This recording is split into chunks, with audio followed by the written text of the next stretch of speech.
Good afternoon, ladies and gentlemen, and welcome to another reading from the Bald Explorer live on the 16th of October 2020. Bit of a rush here this end, but we are here at 4 o'clock, which is great news. I've just had Mr. Suggett pop round talking about a little expedition that we've got coming up next week to pick a van up. But more about that later on. I've got a couple of things to open, so I haven't had a chance to have a look at some parcels that have arrived. And I've got one of these, it's not here, it's at the post office. And looking at this, the parcel is, it's at the post office and they close at 12. I was out filming today, so I can't pick it up until tomorrow, which is a bit of a shame. So I will pick that up, and I think that might be the one from Michael White. So if you see him, let him know. So there we go. Anyway, hello and welcome, everybody. Nice to see you. Thank you for passing by. It's hello to Turbo Stream, to lovely Julia, to John Morris, to John F, to Philip Hammond and Mary, to Nigel Sadler, on the home run now. I wonder where he'll end up and by what route. Yes, exciting. Morton says that music is creepy. It's supposed to be whimsical. But yeah, it might be a bit creepy. I seem to have got the sniffles now. I've been running around. So excuse me whilst I blow my hooter. Hold on. Oh yeah, look at that little bit of COVID in there, running around, causing chaos and mayhem with the little people in my pockets. Lee Lawson, hello to you, and Diana Rolfe, hello, and Laura Noel, hello to you. Welsh Wanderer Jason Patrick, good afternoon to you. Morton Lewis, I think I've said so. Yes, great, lovely to be here. Whew, right, we are on the last leg of the journey, so I'm not going to hang about too much. I was out today filming behind the scenes of this book, part of his walk. I've heard it on good authority that, from himself in the Vogue show, that Andrew Norris is working on puppets. So we will try and do some sort of reenactment thing with puppets at some point. But I went out filming to do the next part of in the footsteps of. There's Michael White. Michael, I've got one of these. I have a feeling it might be the parcel you've sent. But it's at the post office because I was out and they wouldn't put it through my post box. So I should pick it up tomorrow. So I think it may be yours. It may be yours. Linda Kane has also sent me something. And there's a parcel in the back, which I think is from Linda. And I need to open that. But I haven't had a chance. Mr. Suggett's been in. Anyway, so I went out today and I have done... in the book, he doesn't tell us how he gets from Wisborough Green to Pulborough. But if you look on the OS map, opposite the church, there is a footpath, which is a bit of more than a footpath over stiles. It's a little lane, it's a byway, and it's a pretty direct route. So I think that that's most likely where he's gone. And I've walked half of it. It's about 5 miles in total. I did about 2 miles of it down to the Way and Arun Canal to do that. So that'll come out on Tuesday, I think, that video, and we can enjoy that. Anyway, this chapter is chapter 15, and I believe it's the last chapter. I'm not sure if it is the actual last chapter, but oh no, there's another chapter beyond this. Hang on. But we better crack on because I want to get this done. There's there's quite a few little chapters. Anyway, enough of all this. Sunlight in Sussex, it's called. The moon and the cool hours pass, and the morning comes again with cock crowings and a large sun pouring its gold over the hills into the dewy meadow. The dry hot day begins easily, the dry hot day, I hope we're not going to have a bad reading day. The dry hot day begins easily for the camper. You are not restricted to the tent, but can move freely and spaciously about the meadow, enjoying the freshness of the morning out of doors, feeling the warm sun play on the skin as you shave and wash, getting through the cookings and dressings with more of the feeling of panic than of household labours. All the world is your house, and all life steals upon you from everywhere with its complete satisfaction. But as the day advanced, life in a tent, exposed on all sides to the merciless sun, brought its problems. We had a couple of miles to walk through the blazing sun to get supplies from the village shop at Fulking. The village shop? Golly, that's no longer there, is it? There we found the cool melons, bottles of refreshing lime juice, fruit salads, all attractive things, which it was a pleasure to buy. But they were heavy to carry through the heat wave, and when we arrived at the tent, we longed for a bathroom. When the rucksack was unpacked, the butter, of course, was all but liquefied, and we had to go to the cottage pump for cool water and walk to the other side of the field to find some shade to keep it in. Then we remembered that the milk should be given similar treatment, so we had to repeat the journey. It was altogether too hot to prepare the cooking in the sun, and so we moved across the field into the shade of the elms, carrying the vegetables and the cooking apparatus, and spreading it out on the grass to find that we had forgotten the water. By the time we had recovered from the shame of such carelessness and fetched the water, the sun had come round the corner of the trees, and the kitchen was in the burning rays again. All the paraphernalia had to be transferred to the shade again, and by this time we only wanted to eat melon and drink lime juice. We wondered how we could have been so foolish as to carry stodgy potatoes and a bulky bag of peas through the broiling sun from the village. Of all the traffic innovations on the road nowadays to the ice cream cyclist, Of all the traffic innovations on the road nowadays to the ice cream cyclist must be given the palm. I don't understand that sentence. Of all the traffic innovations on the road nowadays to the ice cream cyclist must be given the palm. He comes out to the few cottages at Edberton and cycles round the farmyards to the great interest of the cows and the chickens. That day we heard his bell tinkling in the road, and we hurried across the rough field to catch him, but arrived at the cottage where he had called to find the housewife and her small son licking up the last of their cool paperful, and the ice cream man far away on his road to Fulking. Up to the last of their cool paperful. In other words, had eaten the ice cream, I suppose he means. The world became drowsy with heat, and the burning sun continually invaded our shade. The hills, with the heat and the sun, paled into the rarest colours and were delicate, fairy mounds, misty bubbles floating in the grey heat mist. The sheep on the hills complained greatly and shook their little bells, while the cattle in the fields stood in the shade, swinging their tails and lurring impatiently from heat and flies. The weald, usually so expansive after the first few fields, disappeared vaguely and drowsily into the haze.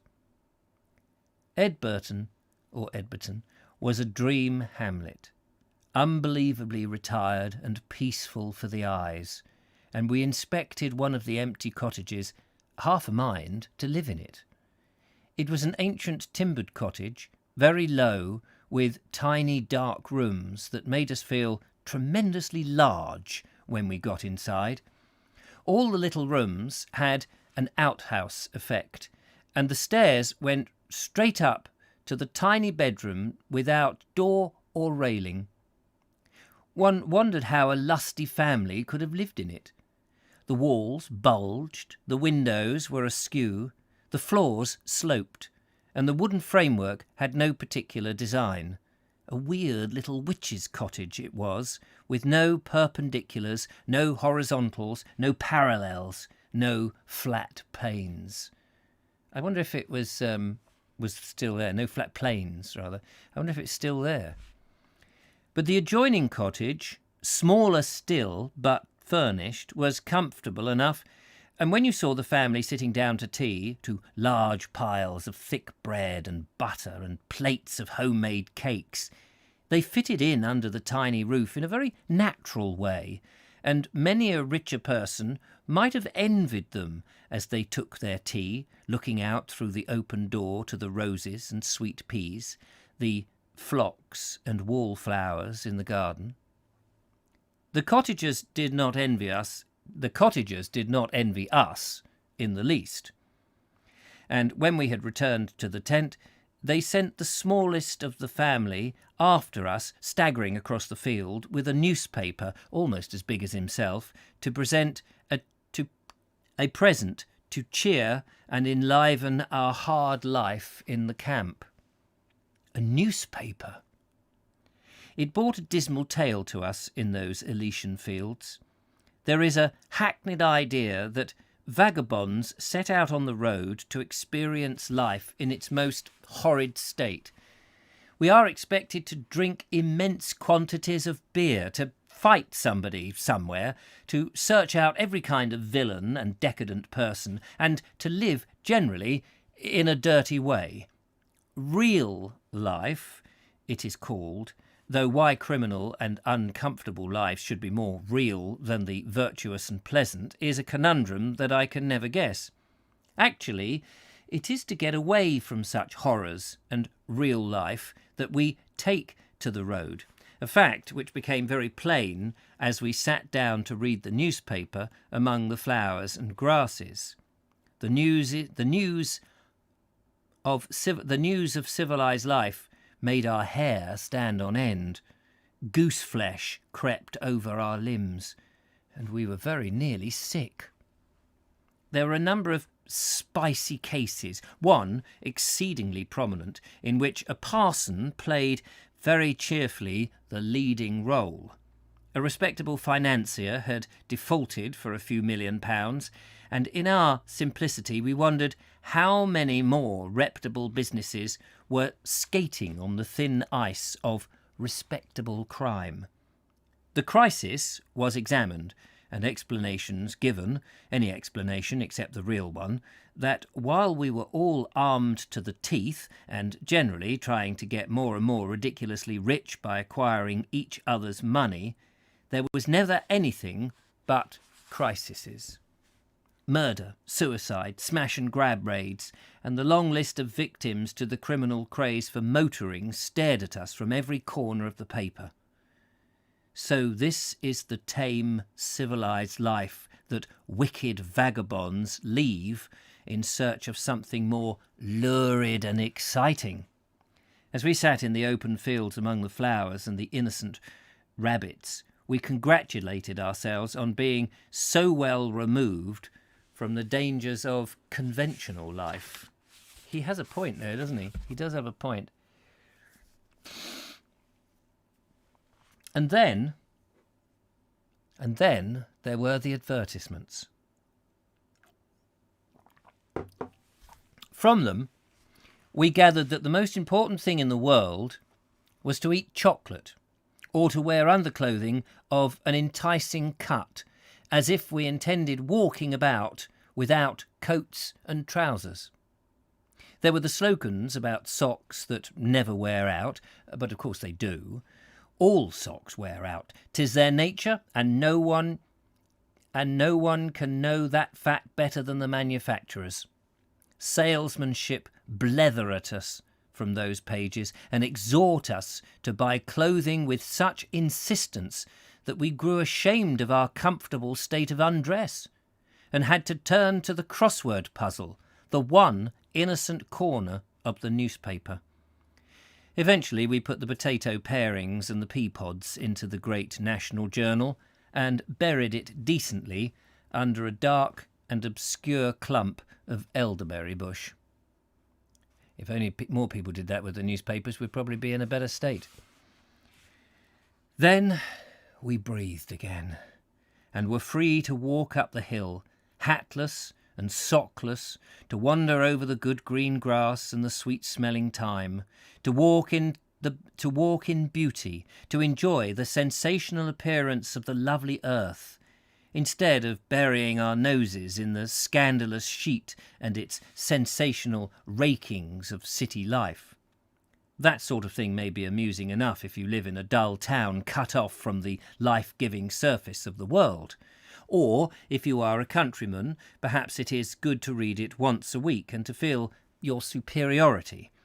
There was such a wealth of life about us, so much good food springing obligingly from the earth, that it was difficult to see how human beings had got their world into such a dirty mess.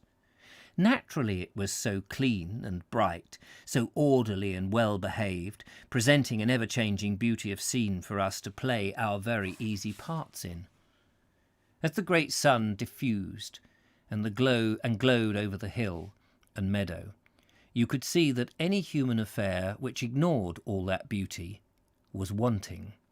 Any activity which offended against it was blasphemous and dangerous. To shut oneself away from it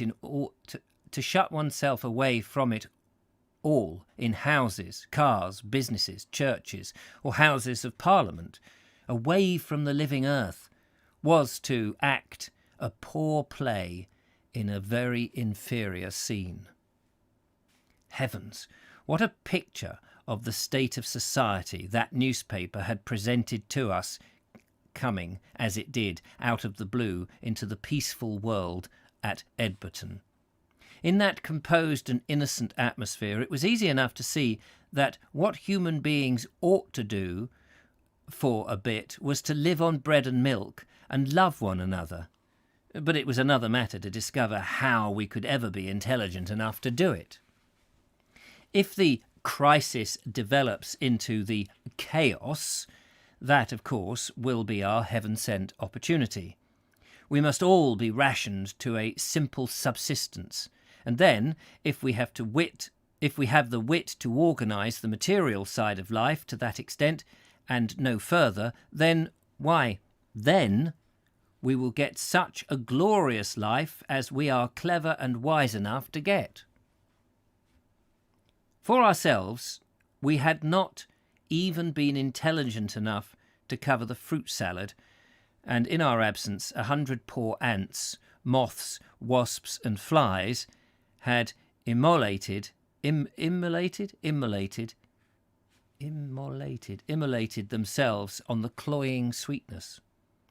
The butter had disintegrated, but the bull's-eyes had amalgamated. The loaf was curling with dryness, and the cheese perspiring uncomfortably. The hottest day of the year had worked havoc on the camp, but we were browned and burned to a lighter key than no household cares or could touch. In the care of the exalting sun, all day, and under the influence of the cool and silent moon at night, acquiescence had settled upon us. We were not disturbed even when an ugly motorcycle exploded its way into the field, and when a couple settled down to sleep in some hay under the hedge, we felt that the golden age had arrived at last. That's the end of that little chapter. How are we doing? Hi, all Turbo Stream. Hello, Edward Moulding. I think his puppets are in the Pitt Rivers Museum in Oxford. Apparently they are, yes. Audrey Forbes, hello to you. Morton, yes. Good, blah, blah, blah. Happy birthday. So whose birthday is it? Somebody's saying happy birthday. Happy birthday, Welsh Wanderer. Happy birthday to you, Jason Patrick. There we go. It's a fact. More socks get divorced than any other item of clothing. Absolutely true. And followed by gloves. Yes, probably. But gloves need a hand to go with it. Very good. Very good. What ho, says Andrew Norris. We're on chapter 16. Henfield to Ditchling. Henfield to Ditchling. They're up at Fulking. Henfield to Ditchling. Wait. Okay. They need only go in a straight line to get to Ditchling, but he's going up to Henfield. Well, that's not surprising, is it, with him?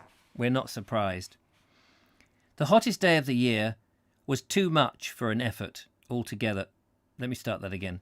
The hottest day of the year was too much of an effort altogether for our climate, and after the passionate display of warmth and dryness, England veiled herself modestly with a misty, drizzling rain. Since the hills could no longer be seen, it was no agony to leave them, and I wandered off into the Wealden country in the direction of Henfield, and found a quiet road with high hedges trailing off into the mist, a patch of wild common enclosed with walls of mist, and an aged windmill looming out of the grey world. I wonder where that Henfield windmill was then. I'm not quite sure how he got there. That's Henfield. Wait a minute, he was in... Right, so he's in Edberton. Oh, he's gone back on himself. Yes, that's most peculiar. So he was in Small Dole. I'm just looking at the map here. He was in Small Dole. He's gone to Edberton, stopped there. He did go round, to Fulking, but stopped there, and he's gone back north to Henfield. And according to the map on the book here, he's going to end up at Ditchling via Hurstpier Point and Kemah. The inhabitants of Henfield were amused to see the show passing along their pleasant, wide high street. The ladies who sold me bread, the man of whom I bought bananas, and the grocer, and a few casual people in the street, all conspired to send me off to the fete, and I trudged a mile out of my way and up a hill to a country house, a considerable feat in the last hungry half hour before lunch. The townspeople had been so full of confidence in recommending the fete that I felt very shabbily used on discovering that there was no room for a show among the pretty bunting and the sideshows arranged around the lawn. But the divergence had brought me to an attractive by-road, and abandoning Henfield, I trundled away through an everlasting chicken farm, and marvelled that old Henfield should have the mysterious power in its name to attract such an appropriate industry. How charmingly put. Henfield should attract the mysterious power in its name to attract such an appropriate industry. That's terrific, that is. I wonder where that lane is then. The road was quiet, and wandered uneventfully between the hedgerows and under the trees. There were farms with orchards and apples on the trees, and there were pretty cottages to be found in Sussex, yet in spite of the invading bungalow. I stopped to admire one of the old wooden sort, painted white, with a red-tiled roof covered in golden lichen, with chimneys tall and red. Glowing in the sun against a stormy sky, it was an uncommonly bright outfit, standing in its odd triangular piece of garden, a sensible garden, a real useful little plot, with several twisted old apple trees, a gay row of sweet peas over the hearty cabbages, a patch of potatoes surrounded by lavender, snapdragons, and dahlias, and backed by a magnificent row of scarlet runners. An old woman was in the garden, a smiling, cheerful old party, who was as curious about my barrow as I was about her cottage. "Whatever have you got there? It looks warm work pushing that lot about. Whatever is it? A flea circus?" I told her my business. "Why, there's a fete just along the road. Here, you ought to take it up there." "I've been, but they don't want me." "Then you'll just have to go along and try somewhere else, that's all. You can't have all the luck. Would you like a cup of tea? 'Spect it's warm work pushing that lot. You have a cup of tea. I've just got one ready." There was consolation in that tea, as well as a good dose of tannin overlaid liberally with sugar, and the wheels of the barrow turned more easily in consequence. Sussex was not in an exciting mood, but the tiny plot of ground covered with 2 decrepit caravans and a litter of gypsy rubbish, labelled very largely "Trespassers will be prosecuted," was a good joke. That gypsy had stolen the notice board, I dare swear. The by-road turned into the main route for Brighton. Oh, I wonder what... The by-road turned into the main route for Brighton. Nigel Sadler, where are we? There was only about 30 yards of it before it turned again towards Hurstpierpoint. But what a revolution was going on behind that short space. The old hedge and the grassy bank of flowers were being removed, and a neat, efficient and utterly abominable wire fence was in its place. The old inn was burdened with more smartness than it could carry, and a score of cars roared by, a shattering procession, with, finally, a rioting, rocking charabanc full of men, out of which sailed some ribaldry and a chocolate box. It was a good shot, and it hit me square in the chest, and I was only thankful that it was not a bottle of beer. The 281, is that a 281? Must have crossed what is the A20, the A23 at some point, mustn't he? But it's got in onto the. It must be going down that road to Hurstpierpoint. Hurstpierpoint, which locally is very sensibly contracted to Hurst, jockeyed me through an uncomfortable evening, a matter of inquiring vainly for a campsite and setting up the show on a very uninteresting pitch among a row of villas. As I remember rightly, I don't remember, I'm not too au fait with Hurstpierpoint, but if I remember right, it's very Victorian, isn't it? Victorian villas, a lot of red brick, if I remember rightly. Isn't there? And there's a red brick pub, which is what, that must be the old inn he's talking about that's been done up. There's a red brick pub on the corner, isn't there? On the old A23. And hasn't it got a copper observatory in the top of it? Is that? Am I thinking could be going towards Kemah and Sussex? Says Lee Lawson. Rain closed down on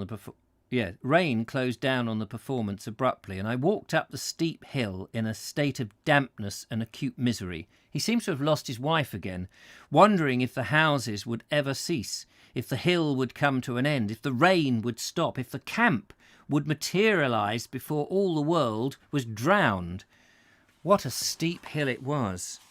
How the rain blew into my face, and how heavy the barrow was to push up the hill against the wind and the rain. Is there a steep hill up there at Hurstpierpoint? Via Woodmancott. Oh, is it?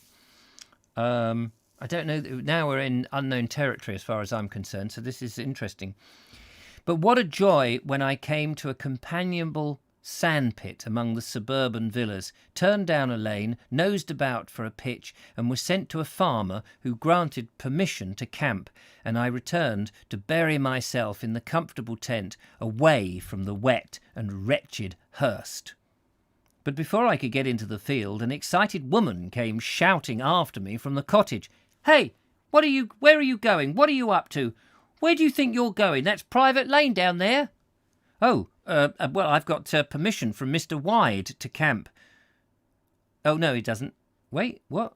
Oh, I see, you've got permission from Mr. Wyde to camp. Oh, that's all right. I thought perhaps you were going to pinch something. You never know who's coming around nowadays, and I have to see to everything. My husband's no good. He's only a little fellow, and he wouldn't say a word to anyone. But you don't look as if you'd do much harm. What do you say to a cup of tea? I've got one ready. Come in for a minute. Have a cup of tea. It'll keep you out the damp." Cups of tea were being offered at every opportune moment on this day, and I willingly followed the stout party into her cottage. A man in shirt sleeves was seated by the table, juggling green peas into his mouth by means of a knife. "Come in," said the wife. "It's only me and me husband." The man grinned. and I sat on the sofa while the good wife manipulated the tea things, grumbled at the warm weather, sighed, and said that things were awful, pushed her highly decorated straw hat to one side and then to the other, and finally solved all the problems of the world by one short phrase. "Now for a nice cup of tea." When the tea came, a slice of sponge cake, not that disgrace of the age, the tough, puffy, pale, woolly, tasteless stuff that you make out of sponge powder, but a sponge cake made of eggs and butter, a rich yellow in colour, melting in the mouth with a haunting, indescribable flavour, a sponge cake that, with the first bite, I recognised and praised as the real thing. "Well," said my hostess, I suppose I used to be able to cook once upon a time, but I don't now. Not since I was ill. I was to cook for Princess Victoria and to the Maharaja of Kashmir, so I suppose I could cook once. I expect you could if you worked for such particular people." Oh, they weren't particular. They didn't mind. They liked a bit of boiled rice pudding and a spot of treacle. They lived very simple. I liked working for His Highness, and I got a very good reference when I left. I'll show it to you.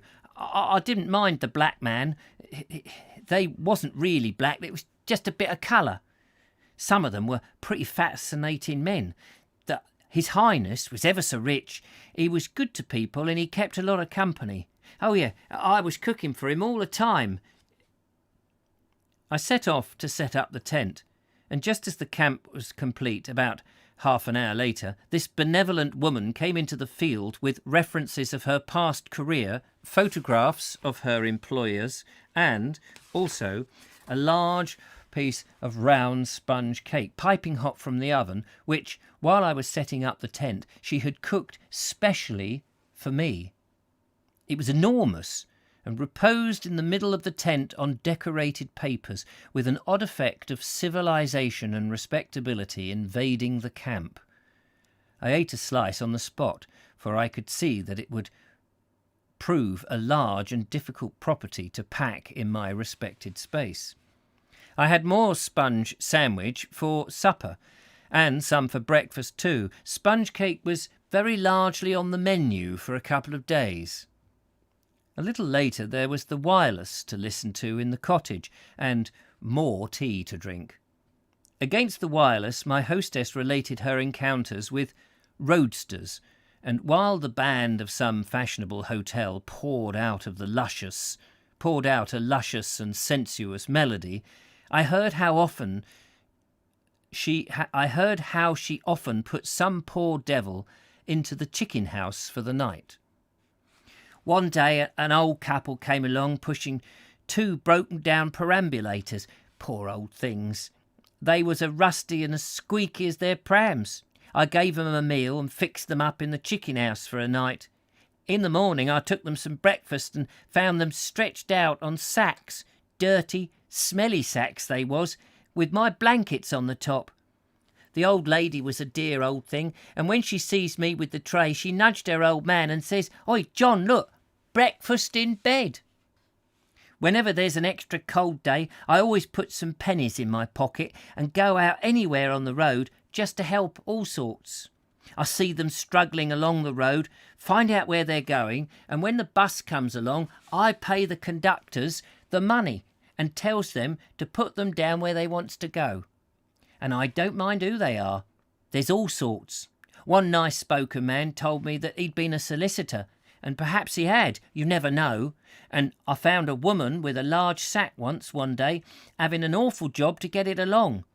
"I don't care where I go," she says, "as long as it's somewhere." So I brought her along here, and she was ever so grateful.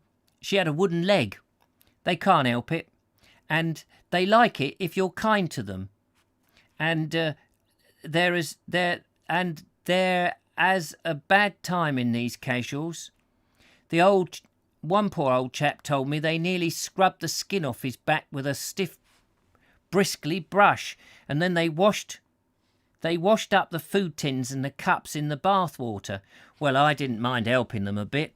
Things are awful, and I know with poor people like that who have nothing, poor people like that a halfpenny of trouble goes a long way. Tea flowed enthusiastically from that cottage. When I went for the water early in the morning, tea was handed out, just to open your whiskers. As I passed on the way to Hurst, more tea was just in the pot, and as I pulled away with the barrow, I must drink a cup of my husband's breakfast tea, because that was the last chance of being entertained.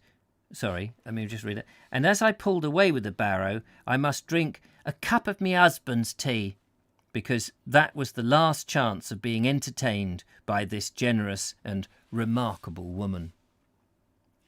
The Sussex Road lost itself in hassocks and Kemah, but instead of being entertained by shabby, pretty old buildings, I had to march along among a display of thoroughly respectable residences that had managed to evade most miraculously anything whatever to do with the fair appearance of Sussex. Like a fool, I tried my luck with the show among the brickbats, but with no more effect than to collect a few cheery and penniless brats. So I'm not reading very well today. I do apologise for that. Like a fool, I tried my luck with the show among the brickbats, but with no more effect than to collect a few cheeky and penniless brats, a gentleman who put nothing in the hat and advised me to go to Brighton, and a few people too busy and restless to be interested, and who between them bestowed the sum of 9pence upon the showman. Ditchling was better to look upon, but unfortunately for my purpose had a couple of busy roads running through its old and handsome stones. You may admire the ancient houses, but you better be careful where you stand to do it. And it's still the same today. Ditchling is a nightmare with cars. How interesting.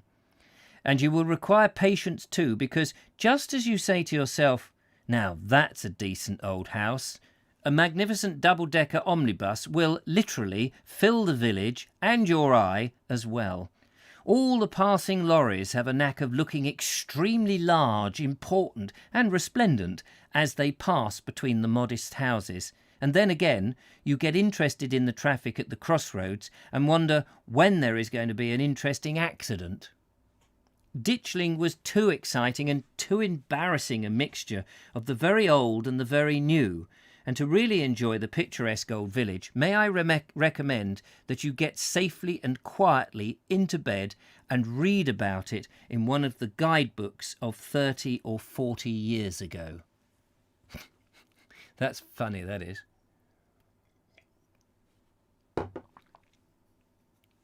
How are we doing out there? Sorry, I've neglected you somewhat. I could eat Christmas cake every week. Oh, I do like Christmas cake.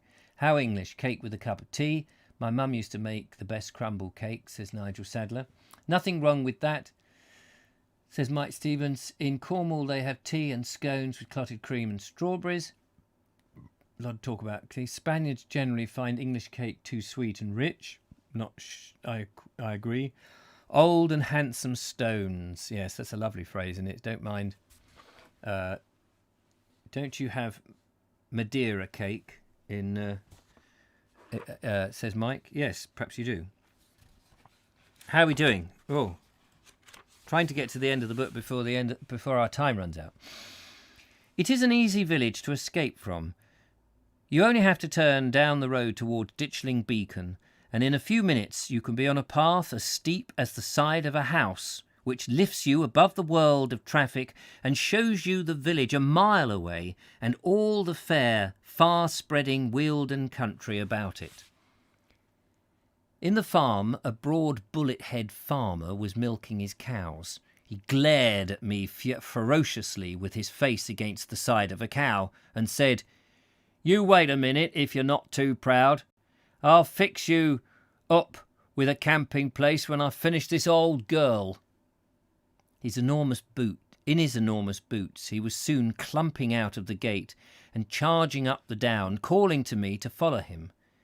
He led the way up a rutted track to some patches of grass among the bushes under the great chalk cliffs. "Camp here, or camp there, or wherever you have a mind. You'll be sheltered, and there you'll get a view over the country. Go where you like. If it were me, I shouldn't camp anywhere. I like my bed and the window shut tight." The vigorous fella, who was obviously northern, because that was the accent I just gave him, leapt up and down the hillocks and rushed back down the hill to get on with his milking, leaving me to convey my camp bit by bit up onto the ledge of the steep downside. And there, in the silence of a mellow evening, with the great chalk cliff and the green beacon glowing in the sunset, I put up the tent, like a gypsy among the bushes, wondering what was hidden in the pit beneath the bushes, what desperate characters might be hiding in the quarries if anyone on the hilltop was observing me, altogether obsessed with the feeling that the lonely, scrubby place was haunted. Had I the power to see ghosts, I would have seen them there. Others had camped there before me, and I began to imagine what tents and what people had left their ashes behind them. The great chalk cliff had been worked by men, and I fancied the whitened figures working on the cliff.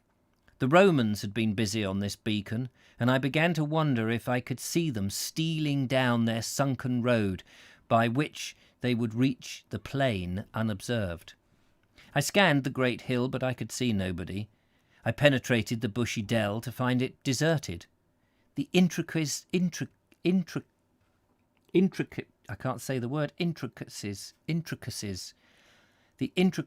of the quarry were entirely uninhabited. I walked round a ridge of the down, and what a relief it was to find, instead of a parcel of ghosts, an innocent picnic party playing at rounders. I saw no ghosts, but when the vast sky over the Weald was covered with one enormous veil of black storm clouds, down which streaks of lightning flashed, I went down to buy some milk from the farm, arrived at the cowsheds very conveniently as the storm broke, and spent a hectic hour of thunderings and flooding rain in the company of cows being milked. The spirited farmer was working at the double. He leapt for a new milk pail, trotted after his three-legged stool, and bounded about the yard, driving the cows into the field. "I'm 58, he said. Don't you think I'm pretty good for 58? Went through the war, got married when I was over 40, still feel young, pretty good, eh? Got a good job here, lots of work, but £2 a week, a house, a garden, and rabbits, good, eh? It was a better job where I used to be, but I had to move nearer the sea for the wife's health. We were in an old farm, and the low ceilings brought weight to her head. She got depressed by the low ceilings, got regular ill, and there was nothing for it but to move." As the lady felt about the ceilings, I felt about the ghosts. They brought a weight to my head, and I packed up very early next morning and ran away from the haunted quarry.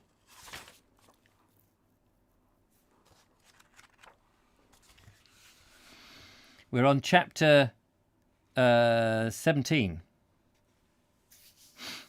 Under the Downs to Lewes. The narrow road at the foot of the Downs wandered on over the first gentle slopes of the hills, an enchanting road that enticed me from my duties.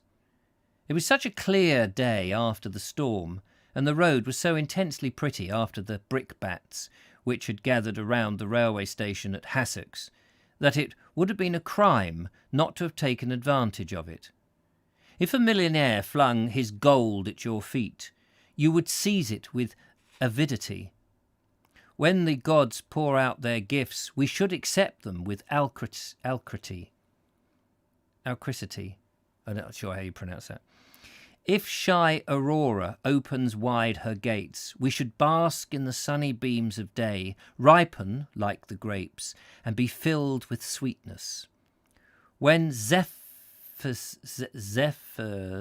whispers their song, we should stand and listen, catching the faintest notes until our hearts are stilled. All of which I did that morning, leaving the barrow under a bush so that I would climb the hills and sit in the sun to admire the green banks, the trees, and the great sea of fields and woods stretching away to the Surrey hills. At West Meston there is a church, and the farms. At West Meston there is the church and the farms to see, and after that more farms and trees, and then trees and farms and trees, and always the silent hills above you and the weald below. The road runs visibly before you over the little hills, and you can look back here and there and see the ribbon of road you've travelled. It is altogether a charming road to be a pedestrian, if it was not for the awkward fact that to be a pedestrian on modern roads is to feel rather a fool. Such a number of things on wheels go bowling by, and at such a busy pace that you feel a bit of a stick in the mud. As the smart car with 3 or 4 people passes, you are envious that life goes so easily for them. With all that speed and excitement, you feel that they must be travelling to some delectable end. But in the quietness and peace which fall over the earth when they've passed, you know that they are being rushed through all this lovely downland with only a cheap impression of it, and that probably they are dashing off to do some dirty work in order to pay for the car which plays such tricks upon them. Sweet consolation. You give the vagabond a barrow an extra push, step out a little faster on your old-fashioned, out-of-date, ridiculous, unmechanical legs, and are tolerably content until the next vehicle comes roaring by. Everything is getting onto wheels since the ice cream cycle was a success.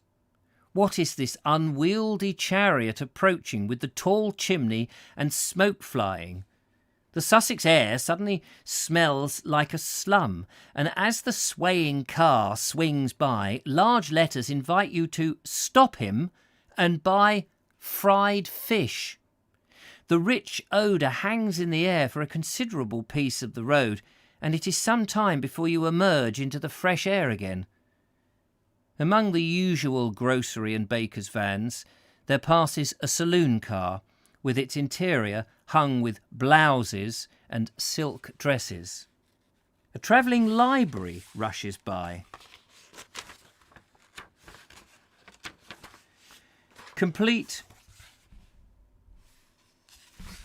A complete hardware shop, and then a fishmonger, all of which break up the placid country feeling. For a change, the ice cream barrow wanders slowly round the corner, and after a sonata on the bell, the lad shouts to some labourers hoeing in a field. They are not purchasers, so the lad leans elegantly and idly on his box and asks them if it is warm work. Don't their backaches? If they won't come, shall he bring them some ices, some nice cool ices to keep you cool, mate? The labourers go on doggedly with their hoeing, ignoring the lad who takes such unfair advantage. There is excitement when the narrow road is filled with a monster labelled Mammoth, a rolling behemoth of huge timbers and iron girders, 6 Lathian bolsters of rubber. In its midst sits the little pink driving man, and all your pride in piloting a mere barrow about the world is gone. As the vast destroyer slows down and you squeeze by gingerly in its shade, you'd rather wish that you could tell... As the vast destroyer slows down and you squeeze by gingerly in its shade, you rather wish that you could tell the tale of driving such a bold, oversized monster through the length of the land. It was after passing 2 of these terrifying giants that I came to a grassy track leading to an old quarry, and leaving the barrow behind a bush, I wandered away from the road for a little relief. The rough grass led me behind some woods where it was distinctly restful to hear the larks singing and see a man ploughing with a couple of horses, which stamped up the hill with a jingling and flashing of brass and vigorous, handsome movements that brought a new vigour and strength to one's own physique. The horse-plough begins to look curiously old-fashioned. To watch the ploughman skilfully gliding his plough and his horses over the undulations of the field was as good as a circus, and to come from the road to that scene was like looking back over the barrier of modernity into ancient and forgotten days. The quiet world behind the woods invited me strongly to pitch the camp and be done with the road for the day, but I had not the courage to give in so early in the day, and went back to the pushing. By this time, the motor coaches were beginning to creep out from the holiday towns, and it was embarrassing to find the barrow a matter of great interest to them. A coach would advance, the passengers sitting very sedately staring at the downs with all their 5 shillings worth of expectancy, and then they would see the barrow and, actually, a pedestrian. The experience would be invaluable to our caricaturists, and if Fogas and Mr. Bateman could only borrow my truck and push it for a few motor coaches, they would have enough intense, surprised, exaggerated, funny faces to last them as models for many a day. Eyebrows shoot up to alarming heights, teeth appear in flashing and terrifying rows, peculiar glances, sideways, downwards, and across the nose, leave an indelible impression on the mind. It is pathetic to find how easily human beings can be disturbed by something a little out of the ordinary. They can sit in those coaches, those dangerous vehicles, and sleep within a hairbreadth of death through the whole day, but when the barrow and the pedestrian come by, it's as if some electric current goes through the company and jerks the rows of automations into a grotesque and grinning life. In between the vehicles, and by frequent excursions from the road, I saw something of the lovely Sussex, and on going into a bungalow shop, and on going in and I saw something of the lovely Sussex, and on going into a bungalow shop for a few necessities, had a few sympathetic words from a robust old dame there. She apologised for having to go off into the background to get some change. "I don't keep much change in the shop," she said. "There isn't much cash about nowadays, and some of them would knock you down for a shilling."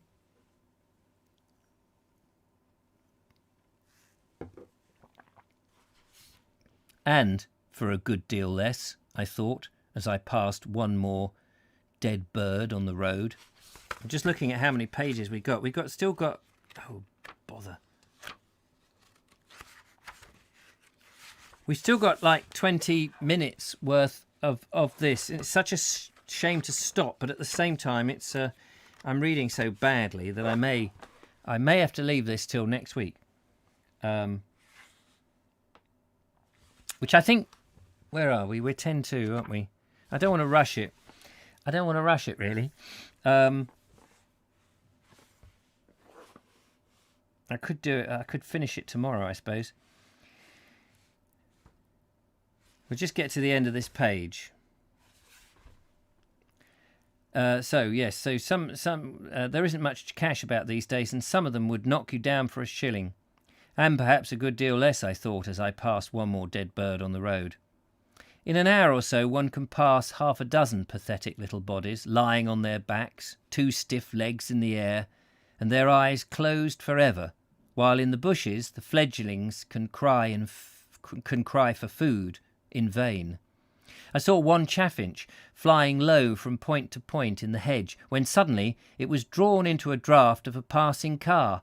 The flustered bird struggled in the maelstrom, but after a wild, headlong minute it was dashed against the radiator, and it was held to it by the pressure of the headwind and carried away. It was a sudden and horrid tragedy, but why be pathetic on account of birds? On that road the gutter was full of broken snail shells and Almost any moment I liked to... So I'm reading so awfully, I can't really go on. On that road, the gutter was so full of broken snail shells, and almost at any moment I liked to stop and listen. I could hear a thrush in the bushes, tap, tap, tapping his victims to pieces on the sacrificial stone. The road was a busy, queer conglomeration of sensations. At one moment, Sussex presented the slowly unfolding panorama of a sunny country, the eternal fields and hills, and the next minute the cars and lorries, like dominating invaders from another world, inundated the composed and lovely scene with all the racket of a dozen towns. I'm gonna finish there because I'm just reading so badly. We've got another chapter, but it's only about 12 pages or so, but we'll easily finish that on Monday. I apologise for not finishing it today. Let's have a... Richard will have another winning card up his sleeve. Totally agree. Very agreeable author. Excellent rendition. Yeah, well, I wasn't reading it so good today. How lovely when the leaves turn, says Mike. I have done the Cornish coast from Pol Puero to Pol Ruin, and the scenery is just magnificent. The author wrote 6 or 7 more about his travels. He did, yes. And I've got some coming, so I'm very excited. There's a package to open in the other room, and there's one in the post office that I got to pick up tomorrow. So I will let you know what they are. Morton says, yes, something. Julia says, it was lovely having the golden leaves fluttering down across the canal last week. Oh, yes, such daydreams indeed.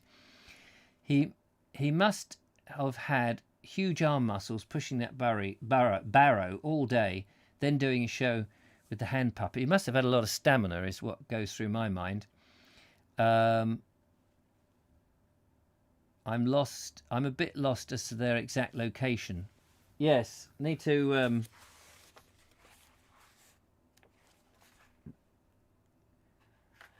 He seems to be... I mean, this is Under the Downs to Lewis. The chapter is called. And he's not really given us anything more than they got up to the beacon and he's heading along the downs or the down road. I think it must be... there is a road right at the bottom of the downs, you know, that skirts. It must be along there that he is. The reading is good, but we don't want to rush. No, excellent read. Thank you, with one eye. What a sad end to those creatures, indeed. We'll catch up with him on Monday and get to the end, and we may even start another book.